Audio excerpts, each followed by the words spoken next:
I knew people died in mountains long before I had my accident. I sort of understood you were playing a game for very high stakes, and you might not actually have a choice over your fate. You like to think that you control the odds by your judgment and by your skill, and it's not exactly true. The climber, Joe Simpson, was 25 when he had an accident that nearly killed him. He wrote a book, Touching the Void, about his extraordinary battle to survive.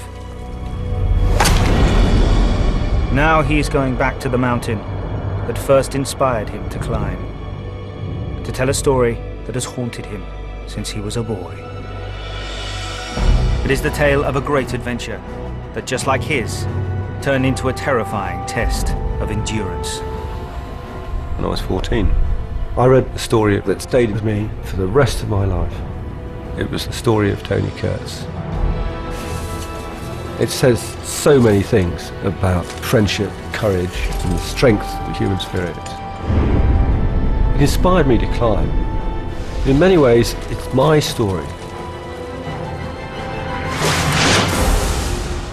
We thought it was worth risking everything. And we did.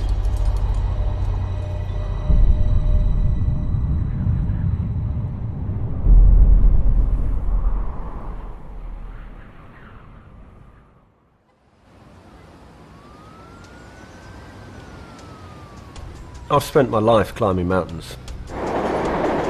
Climbed difficult mountains, climbed easy mountains. And I've climbed all over the world. But my dream was always to climb the Eiger.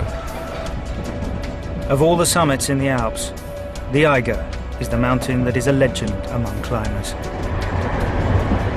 It has fascinated Joe Simpson for as long as he can remember.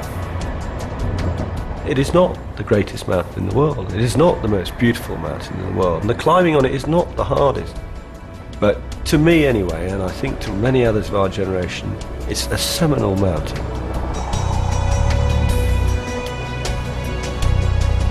And it has a sort of hypnotic power about it. It has an atmosphere, something truly intimidating. This brooding presence. The first time you see it, you just look up, and you just think, good God.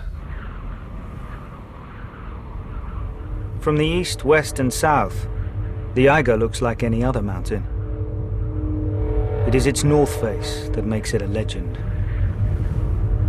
A 6,000-foot vertical wall of rock and ice, it is a place that never gets the sun.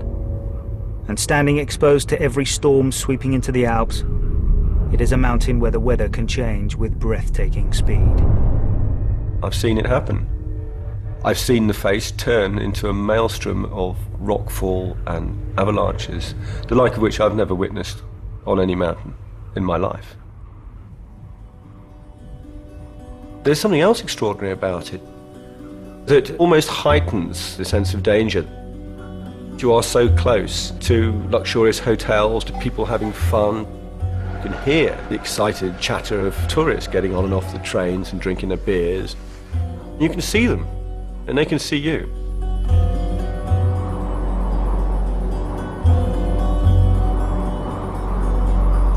More than 60 men have died on the north face of the Eiger.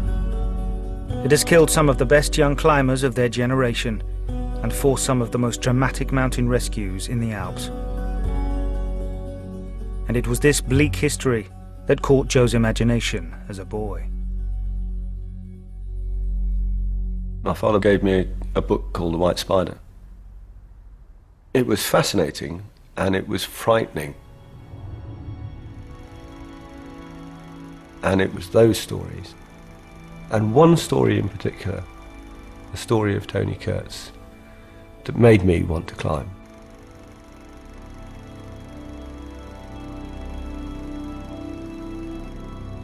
There's a picture of Kurz sitting in a meadow in the summer of 1936.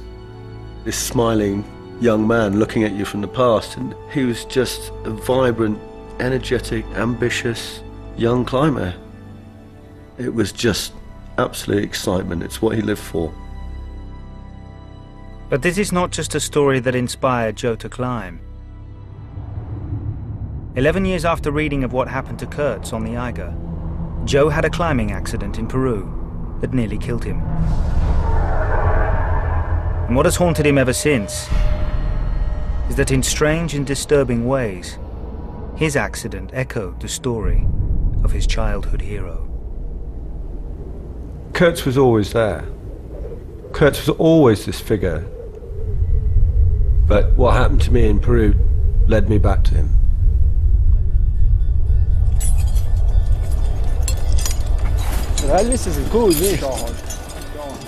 Toni Kurz set out to climb the north face of the Eiger on the 20th of July 1936. He and his fellow climbers were only the second team in its history to attempt it. Kurz was 23, a newly qualified mountain guide from Bavaria.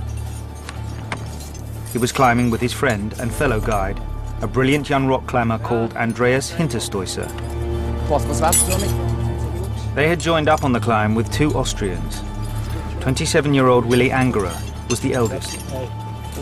His partner, Edi Rainer, was the most experienced, a highly talented route finder and mountaineer. Their progress up the north face that day had turned into a public event. They were being watched from the valley below by a cluster of reporters and tourists. One by one, in the early 1930s, the great north faces of the Alps had been claimed, but the Eiger was still unconquered. It was so difficult, so dangerous, that one climber called it an obsession for the mentally deranged. As you approach the bottom part of the face, you climb a series of shattered rock walls and rubble-strewn ledges. Then you get under the rope flue. It's a tiny feature on this face, and yet it's 1,000 feet high, an overhanging wall of rock. Then round the corner to the edge of the first ice field. The second ice field is this great swathe of ice, 1,800 feet wide. It's steep, it's getting steeper, and every time from now on that you get onto rock, it's getting steeper and steeper, until you get right to the base of the great ice chute called the White Spider. If you fell at this point, you would zip out into space. You probably wouldn't touch anything for 5,000 feet. It was the scale of this vertical rock face that defeated the first climbers to attempt it. Karl Meringer and Max Sedlmayr set off in the summer of the previous year. 3 days into their climb, a storm hit the face. The men were seen trying to climb up and out to safety, but on the 5th day, they disappeared. Sedlmayr's body was found frozen into the ice at a place now called Death Bivouac. It was a very controversial tragedy. Climbers had died on many mountains in the Alps, but not in full view of the public. The North Face was called a suicidal challenge. There was talk of banning it to climbers. But the following summer, Kurz and his friends arrived, ambitious young climbers chasing a great first ascent. Noch 3 Meter, Edi! They wanted to do it for the same reason that we did, to see if it was possible. You don't feel like you ever have to justify yourself to anybody else. You go and do these things, and if other people think you're stupid or irresponsible, you don't give a damn. And I suppose as a young boy, I just thought, God, what an extraordinary thing to do. What, you know, not just a brave thing to do, an extraordinary thing to do. To look at a face like that and just think, I'm good enough. You know, I will climb this, I will succeed. Edi, come there!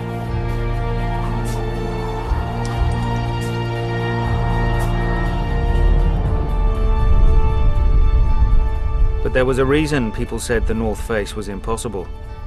Confidence and optimism do not protect you on this mountain.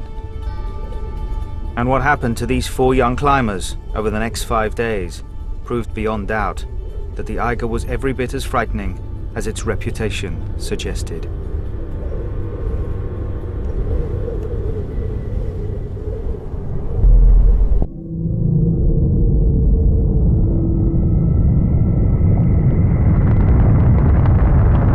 The risk of an unexpected avalanche is always present in the Alps. Unstable ice and snow and the threat of sudden storms are what make these mountains dangerous. Joe has been waiting for days for a weather window to climb on the Eiger. Local mountain guides advised that heavy snowfall and the unpredictable weather made it too great a risk for him and his climbing partner Cubby. The Eiger is a mountain Joe has dreamt of climbing all his life. But bad luck and bad injuries have intervened each time. This mountain, it's quite addictive. Well, the powder will blow off. I've made 6 attempts on the face and got bad weather every single time. But it calls you. I sort of had this phrase, the beckoning silence of great height, and what I was meaning by that was this: when you stand on the edge of a great drop, it's very difficult not to be absolutely staggered by it. When you look at a face like that and you're around near, you just want to go up there and play games on it. Joe is here to retrace key sections of the route that Toni Kurz and his friends took up the North Face in the summer of 1936. He will do the climb in stages, and for the first, he has an easy shortcut to a point a third of the way up the face. Because the Eiger has one other unusual feature. In the late 19th century, the Swiss government built a railway tunnel right up the middle of the mountain. Halfway up the track, a small access window was drilled through the mountain wall. It opens directly onto the north face of the Eiger. There's such psychological baggage that it brings with it, this face. All the stories that you've heard, all the possible ways you could get hurt or trapped or killed. And you can't get those out of your head.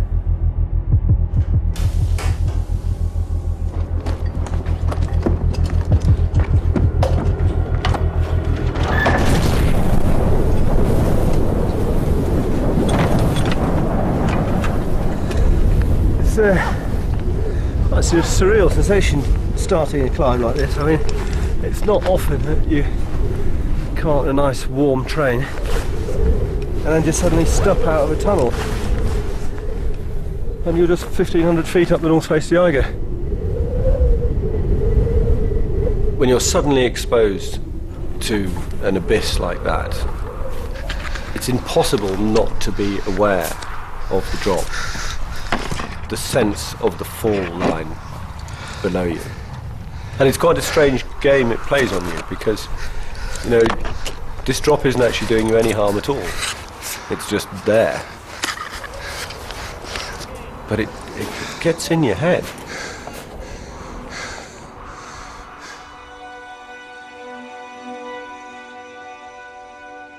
About the same time I started reading the story of Toni Kurz, I started rock climbing. It was just like, that's what I've been looking for. And I found that although it was a bit frightening, if you knew what you were doing, you could get rid of the fear. That was almost an addiction, really. It always had to have that mixture of apprehension and exhilaration, fear and excitement. And then you want to test yourself more and more. You want to go and do a first ascent, go and climb something at the extreme ability that you have. That's how you lived. And I didn't really realize how obsessive I became until many years later when my mother had died. I was given a bundle of postcards that I'd sent to her 20 years or so before, and I didn't recognize my former self. So it was this utterly driven person who was completely obsessed. There was nothing on the cards about anything other than mountains and grades and routes, which would have meant absolutely nothing to my parents. And it was all written in tiny letters all around a postcard. There was only a little square in the middle for the address. Perhaps you have to become a little obsessive to do something to that degree.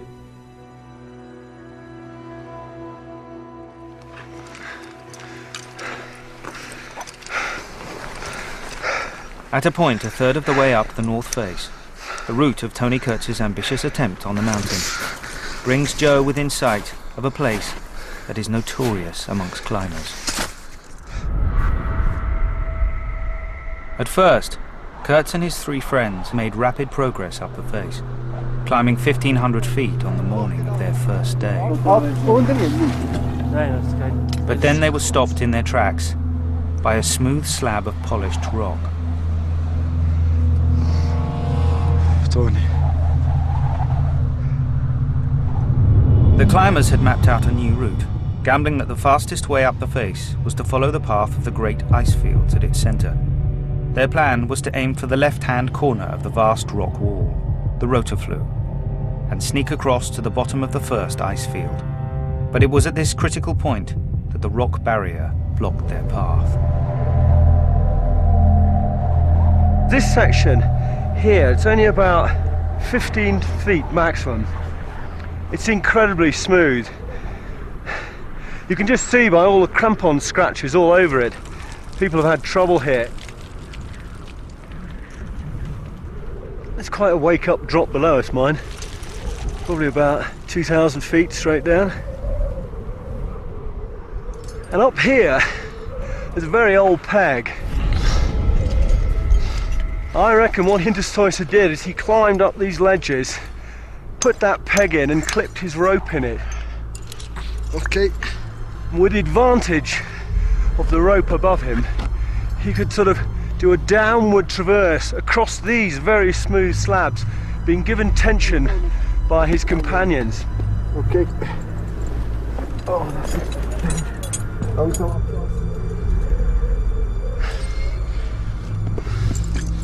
Hinterstoisser knew he was the best rock climber there. He was the only one who could do this. But if he falls off, he's going to take a huge swing and be hanging underneath.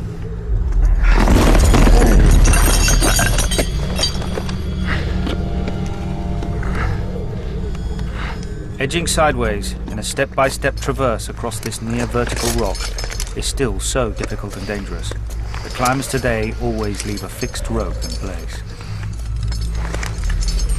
But Hinterstoisser was climbing rock no one had touched before, and he was climbing into the unknown. He had no way of telling what lay out of sight around the corner.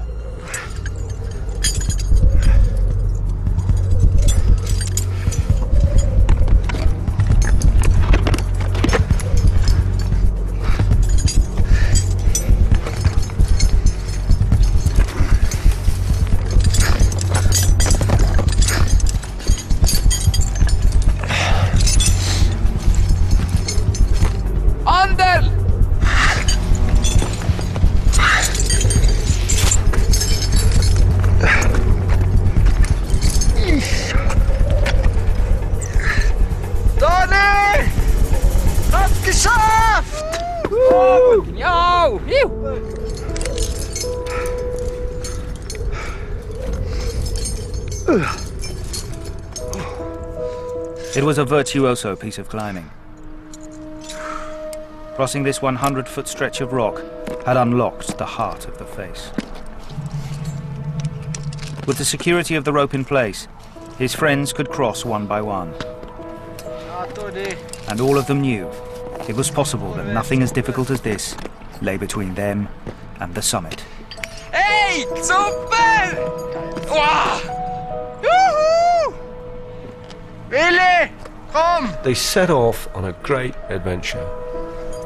They believed in themselves, and they proved through their own brilliance they were capable of doing this. Gut gemacht. Super. That's what I love about climbing. It's about having fun. It's about living to the full. I look at Kurz, and it's almost like seeing back to when you were 20 years old.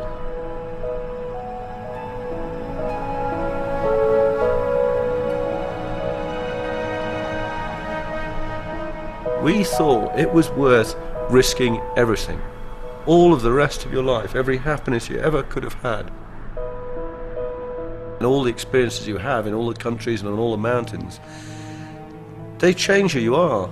and they mould who you are, and it becomes something that's life-enhancing and life-defining.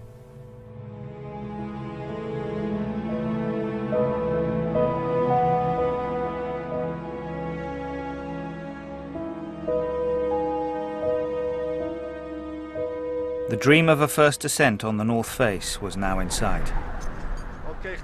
But in their elation that morning, there was one thing the four climbers didn't know. Without a rope fixed in place, it is impossible to climb back across the traverse. What they were thinking about was the way ahead. They intended to climb to the summit. As they pulled the rope back, it didn't for one moment enter their minds that they might have to try and come back this way. –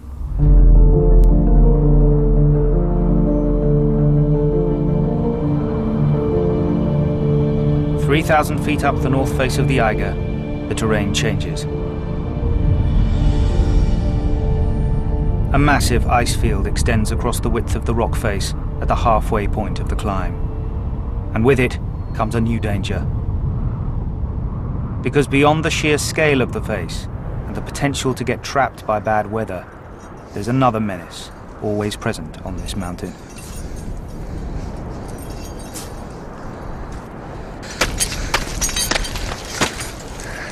In late afternoon, when the sun hits the edge of the face, the ice begins to melt. Thousands of loose rocks frozen into the ice field over the years start to work loose. And when they fall, they come down with incredible speed. Achtung, Steine! You look up. Thrum, thrum, thrum. Bzz, bzz, bzz, bzz. Something the size of half a brick. It's fallen 500 feet through the air, shooting past you. It hits with extraordinary velocity. It won't just break your arm. It'll shatter the bone.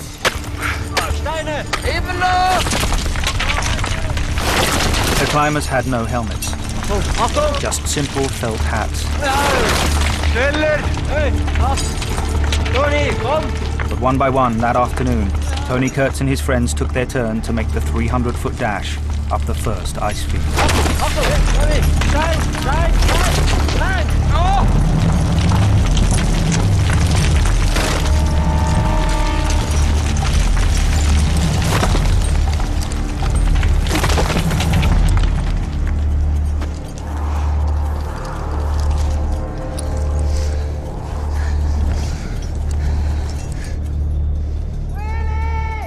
Willy Angerer was the third to go.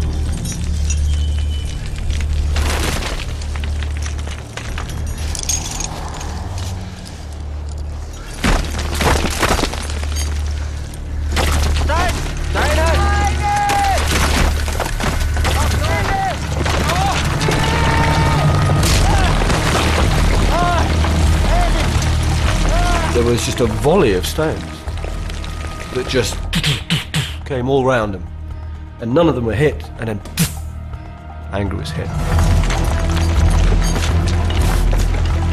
In that one instance, in that sickening sound of somebody being smashed on the head by a stone, everything would have been suspended for a second.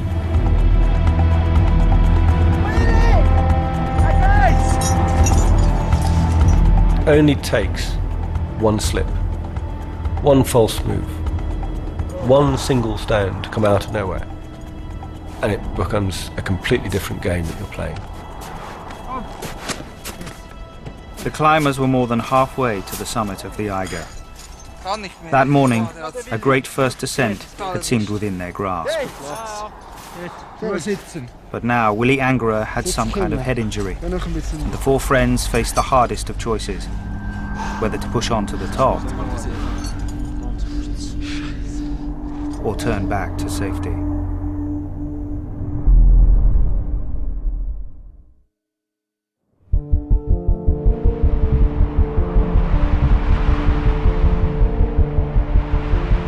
After the shock of Angerer's accident, the four climbers wrote themselves to a ledge on the Eiger and rested for the night. The next morning, witnesses saw them leave their camp at 7 a.m. Everyone expected them to start down, but instead, they began to climb again.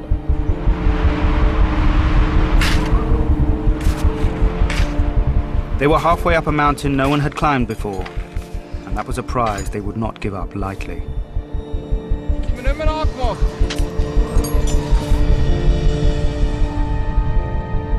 The men had reached the point where the 1,800-foot wide expanse of the second ice field stretches out across the north face.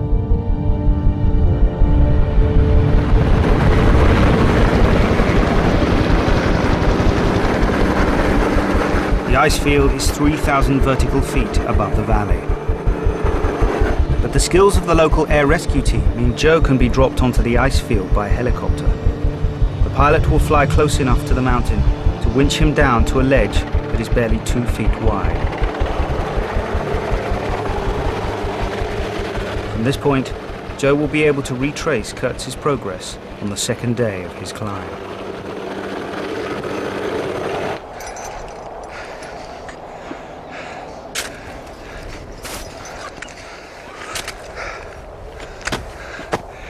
They must have felt pretty good when they got here.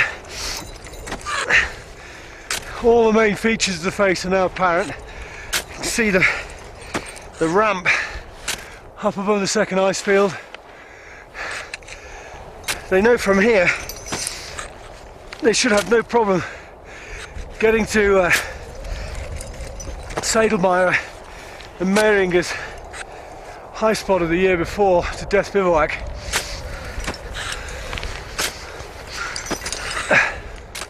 The second ice field is an exposed and dangerous place.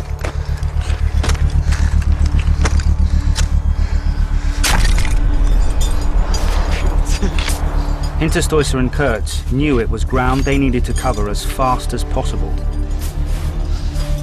But as the morning wore on, it became clear they had a problem. The injured Willy Angerer was getting slower by the hour. Inside, they would have been thinking, get a move on, get a move on. And by the same degree, Angerer would have known that he's not moving fast enough. It's like you're trying to get to the most important meeting in your life and you're stuck in a traffic jam in the worst possible place. I mean, they still had half the height of the face to go, 3,000 feet above them. That's vertical height. They probably had about 8,000 feet total distance to climb. The four men would have expected to cross the second ice field in 5 or 6 hours. But by the end of the day, they were still making their slow traverse across it. That evening, they made another camp on the ice. Each of them knew the dangers of moving too slowly on this mountain, the risk of getting trapped by bad weather. It was what had killed the first 2 climbers to attempt it. I can imagine what it must have felt like to be Kurz or Hinterstoisser, the uninjured pair. I would have been thinking, this isn't going to work. You know, we cannot climb this at this speed. We probably have the hardest climbing ahead of us. And maybe in some whispered conversation with my partner, I'd say, look, do you think those 2 can get down on their own? Because we can go on as a pair. And I think Angerer and Rainer couldn't fail to have been aware that things had changed. You have to add something else into this. This is where Sedlmayr and Meiringer had died the year before.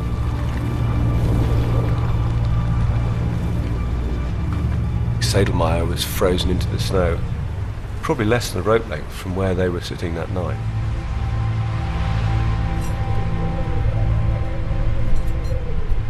You know, you like to think, as a young man, you control the odds by your judgment and by your skill. And that sort of gives you your sense of invulnerability. And it's not exactly true. Joe was just 2 years older than Kurz when something happened that changed his life.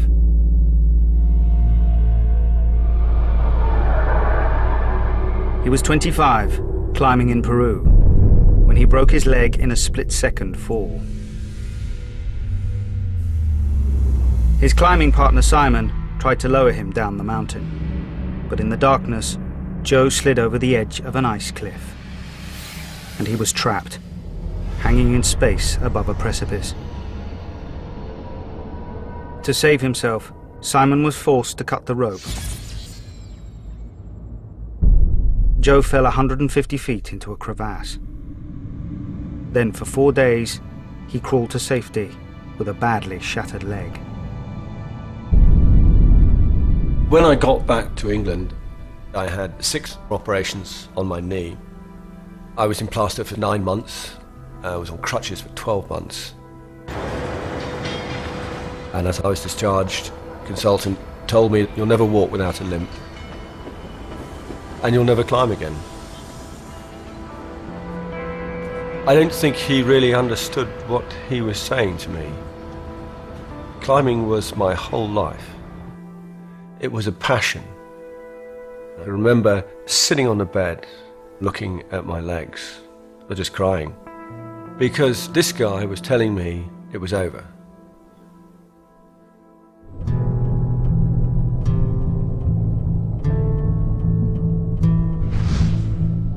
So I'd go down to the local swimming pool and just swim and swim.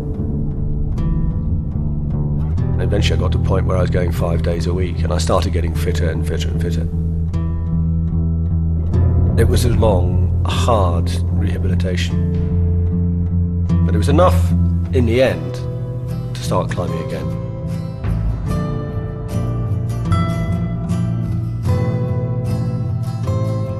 I should have been pretty much set up and happy, and I wasn't really. Something changed. Something inside had been damaged.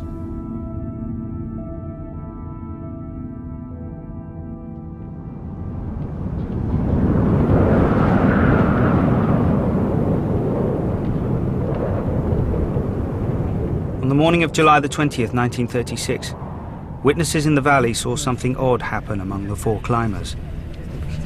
As they left their camp on the ice, 2 of them pushed ahead, climbing fast towards the summit.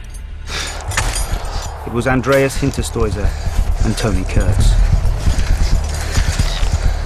These 2 wanted to do the climb. They could actually see the path ahead to the summit. They know that Anger is injured, but they would have been hoping that if they just are bullish, aggressive, go for it, come on lads, do it, they'll come with them.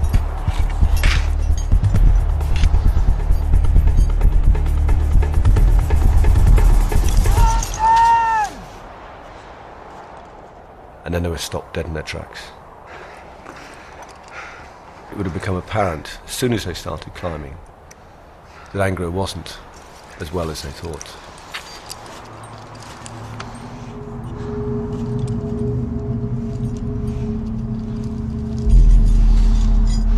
God, the disappointment. Shit. Damn. We could have climbed it. We could have climbed it. Their dream had gone. And then everything changed. The task they had now was to save another man. To retreat now meant reversing their tracks 1,800 feet across the second ice field, then 3,000 feet down to the safety of the valley below. But this time, they had an injured man who was clearly deteriorating. They began the descent at midday. It took them most of the afternoon to make their way back across the second ice field. To make matters worse, in the valley below were the first telltale signs of bad weather approaching.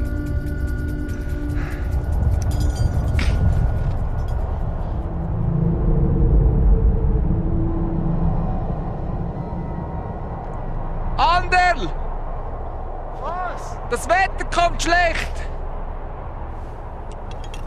It was as if they were on a balance. You know, excitement and adventure and anticipation on one side, tipping in to losing control and failure. And it's at that point that everything tipped.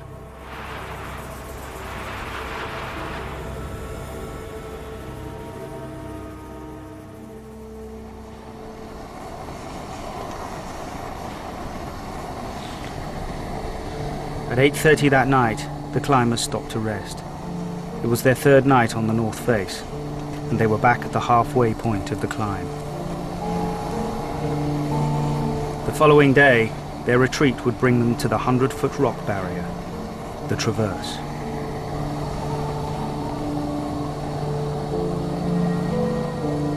Hinterstoisser, of all people, knew how difficult it had been to climb across the Traverse.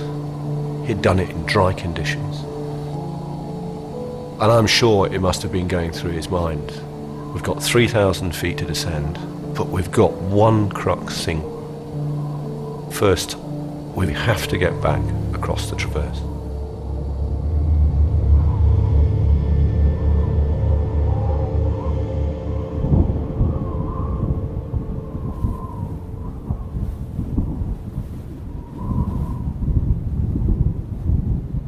By the morning of the fourth day, the mountain was enveloped in cloud. The temperature was dropping, and water was beginning to pour down the face, freezing in places to the rock around them.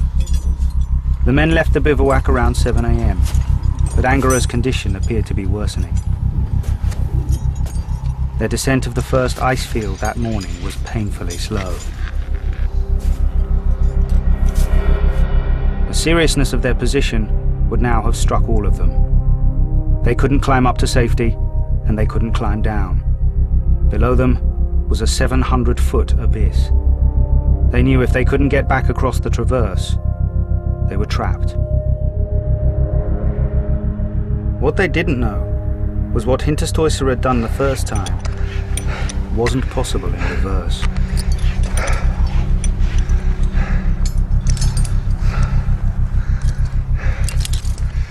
This is about plumb centre of the Hinterstoisser. To come across, Hinterstoisser put the high peg in and clipped his rope in it. And so he had his rope running down to him under tension, and he could have leant with his friends tensioning him across this blank bit. And then they pull their ropes back. To come back, he couldn't get any tension. He didn't have any high pitons above us. And you can just see this section here. 15, 20 feet, it's absolutely ice-worn smooth. There are downward-facing ledges, which are tricky enough in these conditions. But if this was ice-glazed, it would have been absolutely desperate.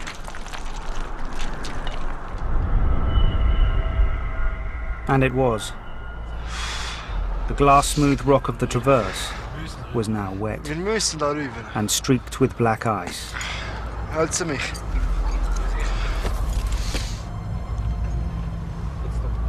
Ich kann ihn fast nicht mehr halten.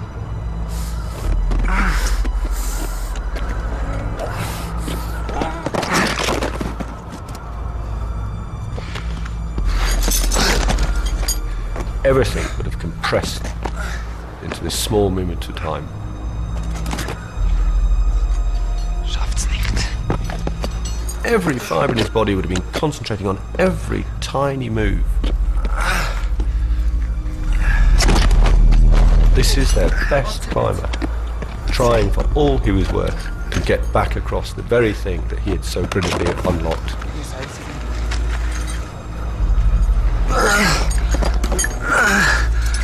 Es ist ja alles nass. Scheiße. Spent almost 5 hours trying to cross this Traverse.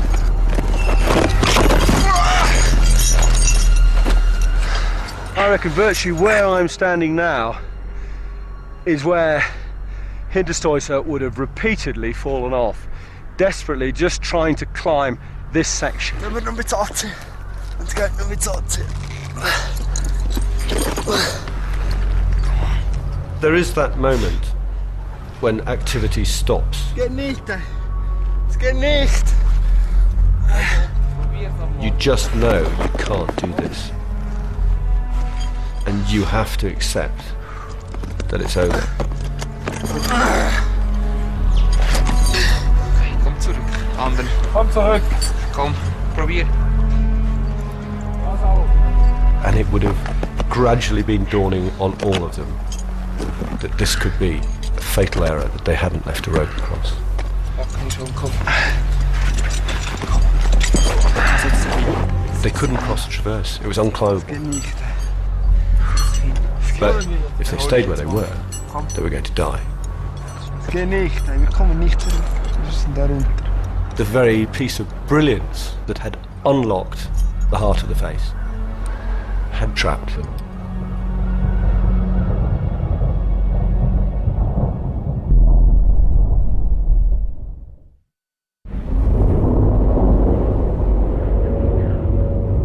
As a storm comes into the face, you can sense it as much as see it. There's this horrible sense of expectancy. The hair on the back of your head starts to rise and you become incredibly aware that it's about to happen, it's about to happen. And then all hell is let loose.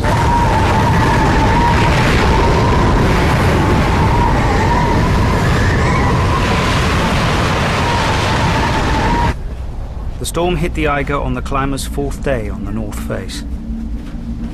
For the watchers in the valley, it was an unsettling reminder of the previous year. Just like the first two climbers to attempt it, Kurz and the others had simply disappeared behind a cloud. Trapped halfway up the mountain, the climbers now knew they couldn't climb up to safety or back across the traverse. It would gradually have dawned on all of them that there was only one option left: to descend the vertical ground below them. I imagine they don't even want to contemplate it. They were still 3,000 feet above the valley. They stay where they are, Angerer will certainly die. But they're not going to survive in these conditions much longer. Another night on the face, exhausted, they're not going to last. Below them, they had ground dropping away steeply. Ice-covered rocks getting steeper and steeper until eventually they knew there was a rock barrier some 200 feet high, vertical and overhanging. If they get down, and it's a big if, there is a ledge system that runs across the face. This ledge system led to a small door drilled through the mountain wall into the railway tunnel. It was the same door that Joe used as a shortcut onto the face.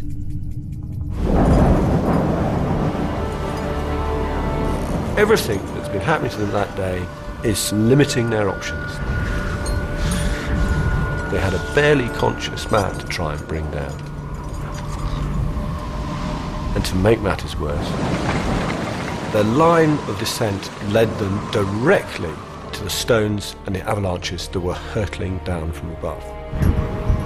To step out into the face of those avalanches would have seemed suicidal.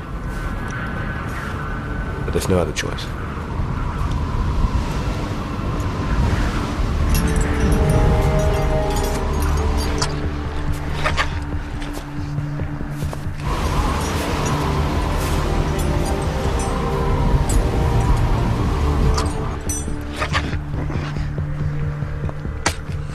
This is pretty much their abseil line of descent. This really would have been an awful place to start trying to get down. I've got good visibility today, and I wouldn't like to be going down here. In the teeth of a storm, they wouldn't have been able to see very far at all. And they would have to contend with lowering somebody who was probably barely capable of looking after himself, going in and out of consciousness. Then you have to think of their gear. Hemp ropes frozen into wires, clothing that's been wet for the last 3-4 days. Be cold, tired. It would have been a very serious situation indeed.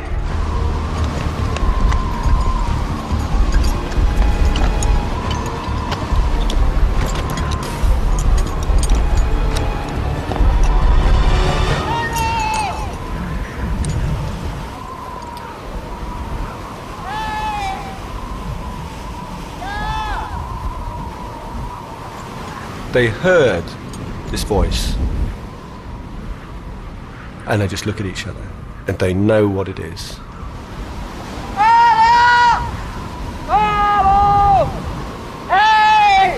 A railway guard had gone down to the tunnel door they were trying to reach, and he was calling out to them in the storm.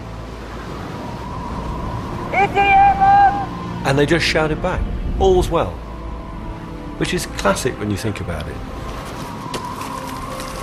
Absolutely no mention of the fact they've got a badly injured companion.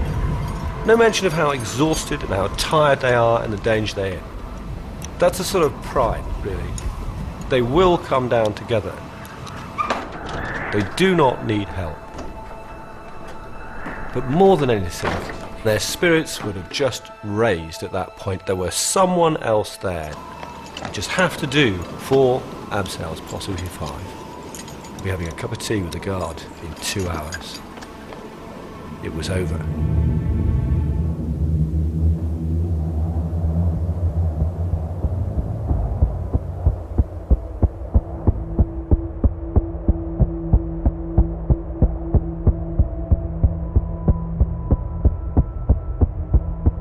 As Joe is filming on the Eiger, the weather window starts to close. A forecast comes through for heavy snow.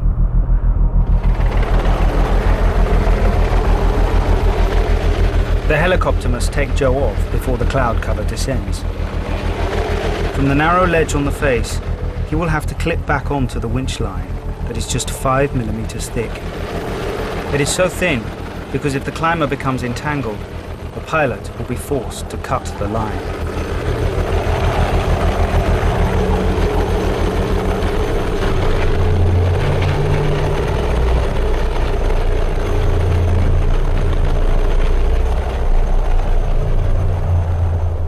You walk right on the edge of things in the mountains. And there's a very fine line between success and disaster. Between life and death.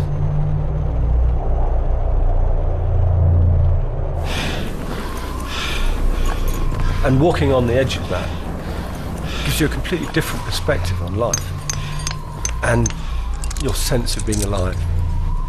And even when you're climbing and the conditions are great and everything's going swimmingly, you always have that little part in the back of your mind that's just saying, just watch out, watch out, watch out. It can go wrong in an instant. At 2 p.m. that afternoon, Andreas Hinterstoisser unclipped from the rope that linked the 4 climbers and began to prepare their final abseil. They were barely 200 feet from safety.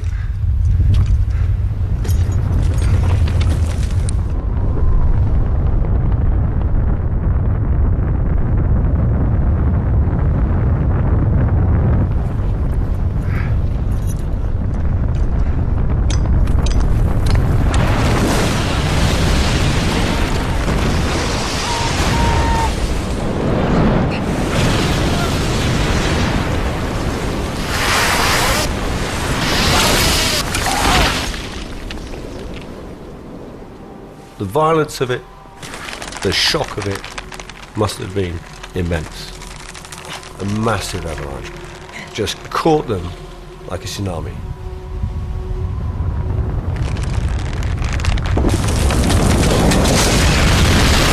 It just blasted Angerer and Kurz straight off the ledge and out into the abyss below. The impact of these two yanked Rainer up against the piton.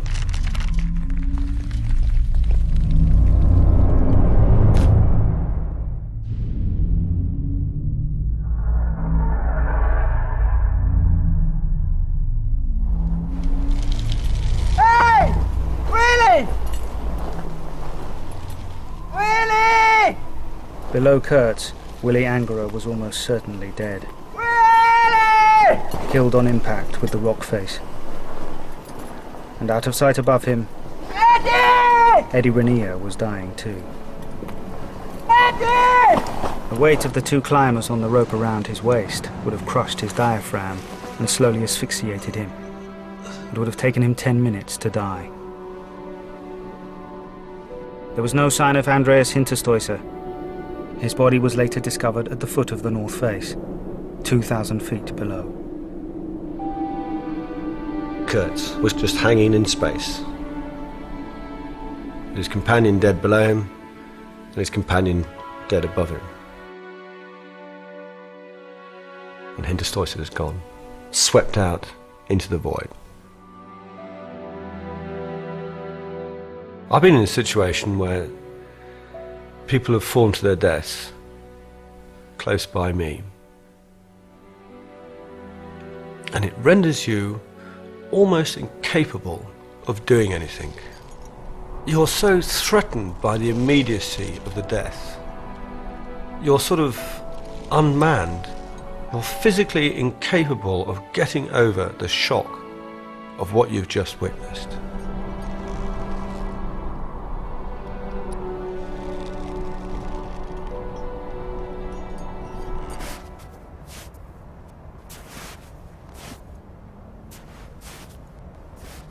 At 3 o'clock that afternoon, the railway guard from the tunnel called down to the mountain guides in the valley. He said he'd gone out to call for the 4 young climbers again, but this time had heard only one voice calling back, crying desperately for help. Within an hour, a rescue party had travelled up the tunnel to the window that led directly onto the north face.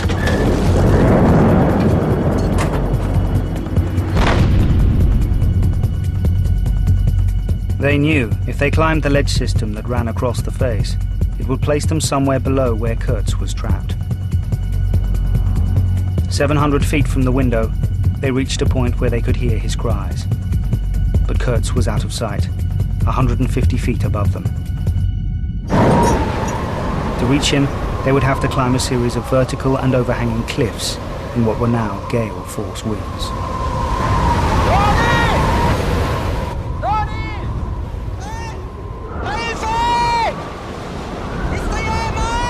Toni Kurz keeps imploring them, you cannot get to me from below. You must climb up and you will be able to abseil down to me. But they can't do it. They can't do it in those conditions. And it's getting on to darkness. They can't afford to be pinned out in the open in this storm. They will die too. And they say it to Toni, you have to hang on until the morning. You must hang on.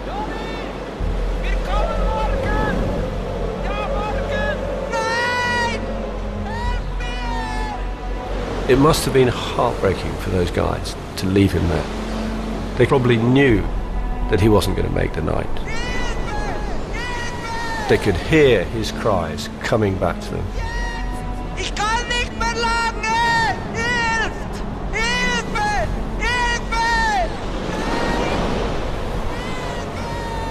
This is a man who would never have asked for rescue in his life, and he was pleading almost childlike for them not to leave him.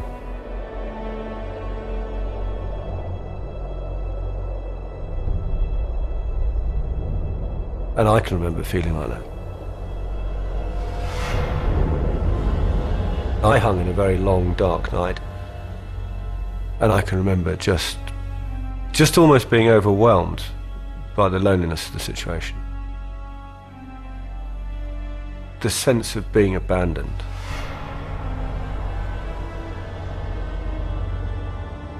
And he'd have known as a guide that his chances of surviving that night would be slim to nil. Cold takes you in a particularly insidious way, as if it's creeping through you. Tentacles of cold are starting to creep through you, starting to slow everything down, to turn things off inside. And the thought of just sleeping is so seductive. It would have been so easy just to let it go. In truth, if my partner hadn't cut the rope, I would have died of cold.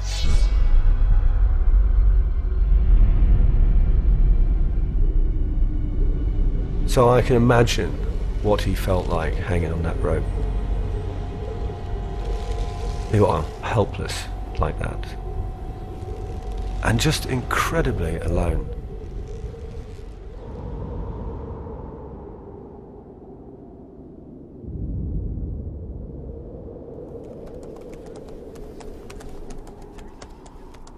I knew people died in mountains long before I had my accident.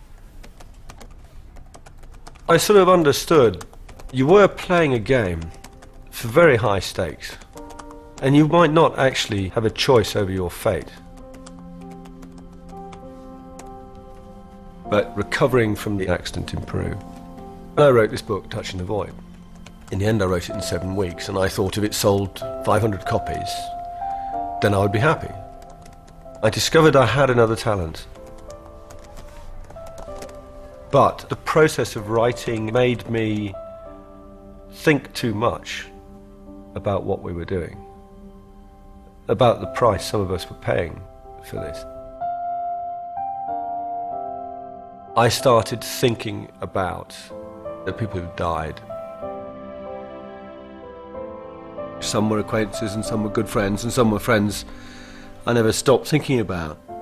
And some died in different ways and some died in inexplicable ways, and often when they died the first thing you did was you asked how, not why, because you wanted to know what they did wrong. We did something that we loved with a passion, you know, and it was life-enhancing and life-defining, and yet it was killing our friends and nearly killing us.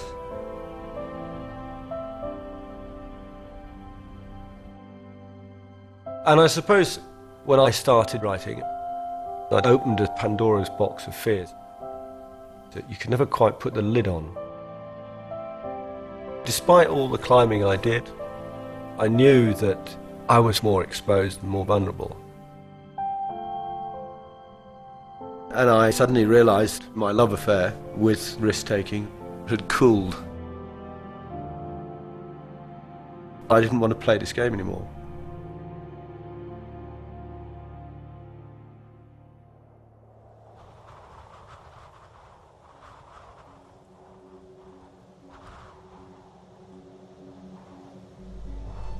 A summer storm on the Eiger is often followed by a cold front. All the water that's been pouring down the face freezes. Ice fills every ledge, crack and foothold, and glazes every surface of the rock. During Kurtz's 4th night on the Eiger, its vertical face had frozen solid.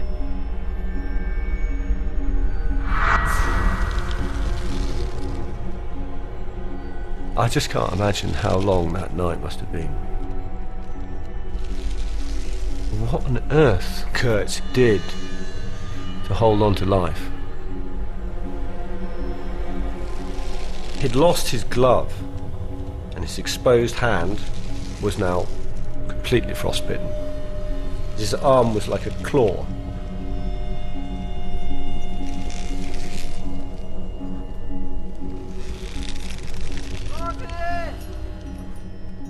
And then he would have heard the clanking of metal and the shouts of the guides as they came back along the tracks they'd made the previous night. He must have thought, they're guides, they're just going to get me down, they're just going to get me down. For the second time, the rescue team made it to within 150 feet of Kurtz, but the vertical cliffs above them were now sheathed in millimetre-thick black ice. The rescuers reported that climbing up was impossible. Somehow, they had to find a way to get Kurtz down. But the rope he was hanging on wasn't long enough to reach them. So first, Kurtz had to free himself, and then he had to find more rope. They said to Toni, the only way you can do that is cut Angerer free. Angerer is hanging below him, frozen to the rock wall. And he's faced with this awful predicament.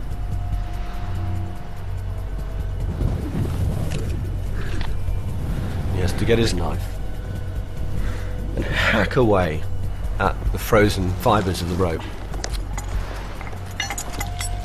This is a man he's just spent the last 4 days living with in great intensity. He's just going to cut him free.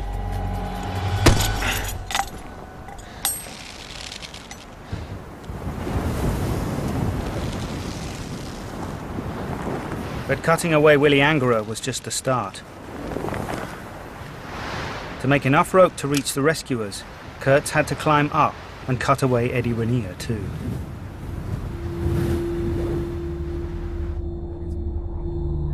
In the valley, the drama unfolding on the north face was drawing a crowd. For hour after hour that day, they waited for glimpses of Kurz between the clouds. It was mid-morning by the time he started his slow and painful progress up the rope. He had to get up about 5-10 feet, and he got to a point where the rock steepened.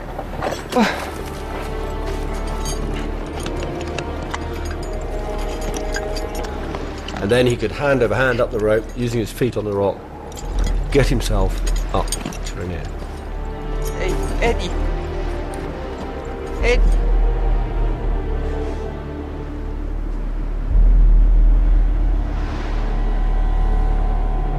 Kurz needed 150 feet of rope to reach the rescuers. But even when he'd cut Eddie free, he didn't have enough. The only way to make more was to unravel the frozen 3-ply rope with his frostbitten hands. I just think about what it was like. Just all night, stay awake, don't let the cold take you. They'll come for me in the morning. And when they come for you in the morning, there's yet another impossible task set to you. And then another one, and another one.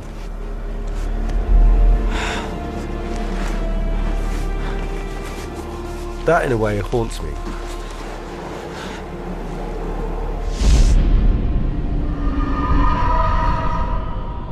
It wasn't just luck that I survived. I made an effort. Because all I had to do once I found a way out is endure. It wasn't easy, but that's all I had to do. So I know what strength of mind it takes to just keep death away.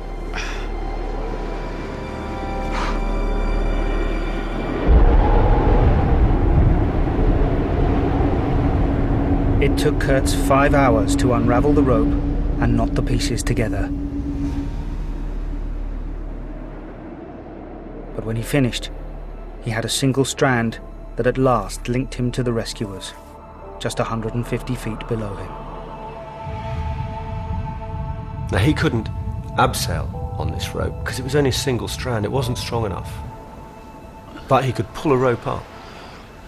And the guides attached pitons and a climbing rope. Toni!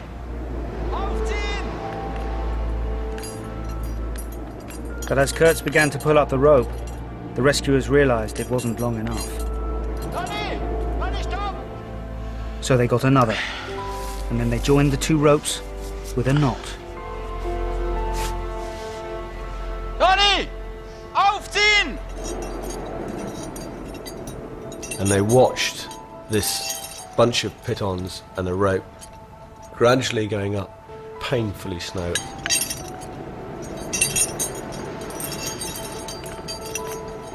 All he now had to do,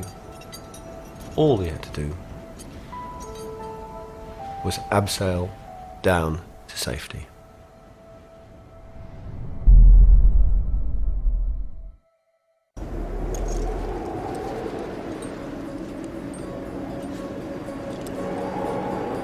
On the afternoon of his 5th day on the Eiger, Toni Kurz began his descent towards the rescue team. He had 150 feet of broken ground and one vertical and overhanging cliff to abseil. If the rescuers had calculated right, the two climbing ropes they had knotted together would be just enough to bring the weak and exhausted climber down. This is the painfully slow, inch by inch, jerking down movement of a man who is at the absolute limit of his physical strength. His hands were frostbitten, and he did what any sensible person would do. He got the abseil rope and he clipped it through this carabiner, through a snap link at his waist, because he knew with his frozen hands and his frozen arm he would have very little control. And the guides are now looking up. They see his legs appearing over the overhang. They are going to get him. He was almost within reaching distance.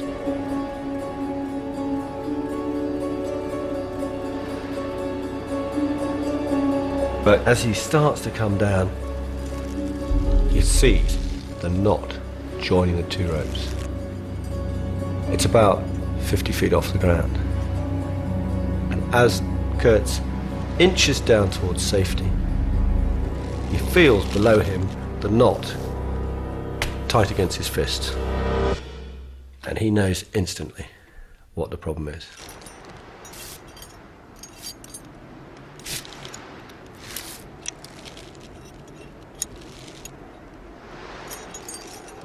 The knot is jammed against the snap-link.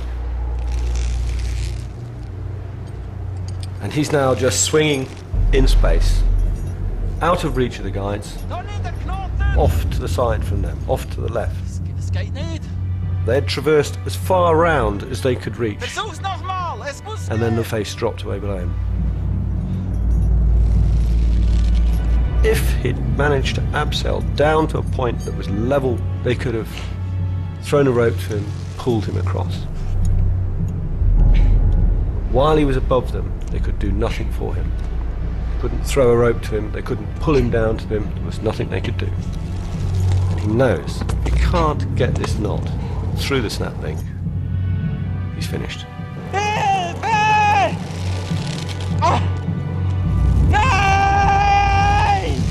And the guides there, helplessly screaming encouragement to him, you can do it, come on, just one more effort. They could hear him mumbling unintelligibly to himself, trying to exhort himself of one last effort to force this knot through. And it wouldn't go.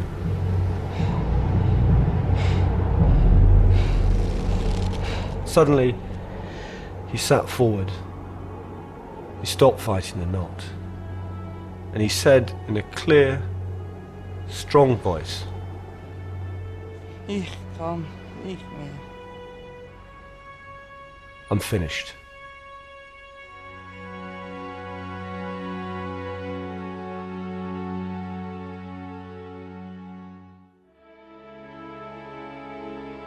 I suppose I look at Toni Kurz and the manner of his death, and I know that that should have been me, that his story should have been mine.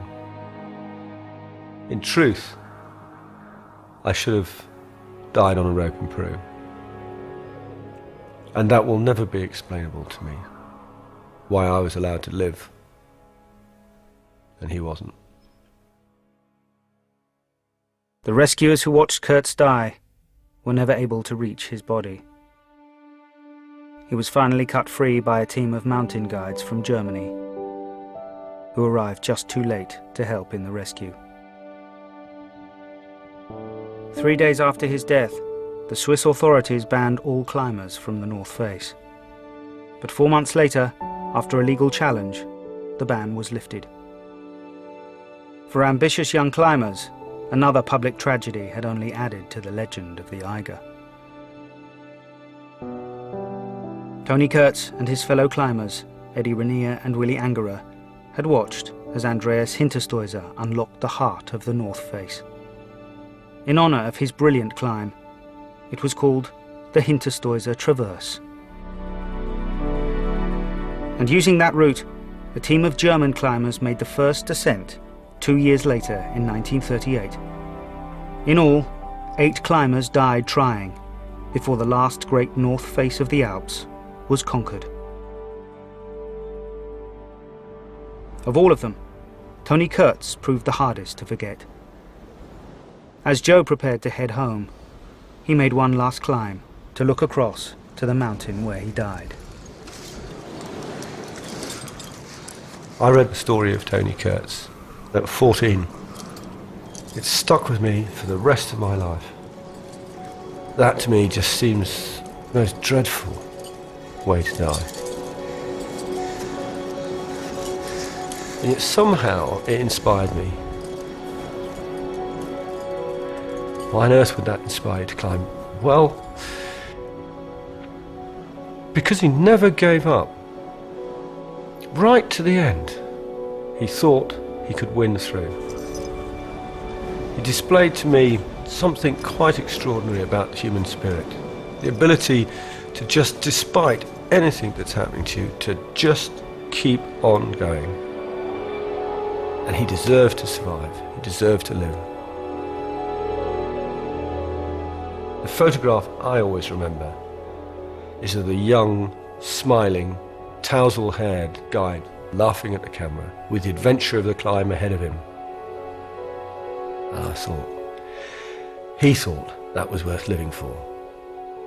I better go and try and see if I can do that. If you were going to risk all that, not just risk the hardship and the pain, but risk your life, put everything on the line for a dream, for something that's worth nothing, that can't be proved to anybody. You just have the transient moment on a summit. When you come back down to the valley, it goes. It is actually a completely illogical thing to do. It's not justifiable by any rational terms. That's probably why you do it.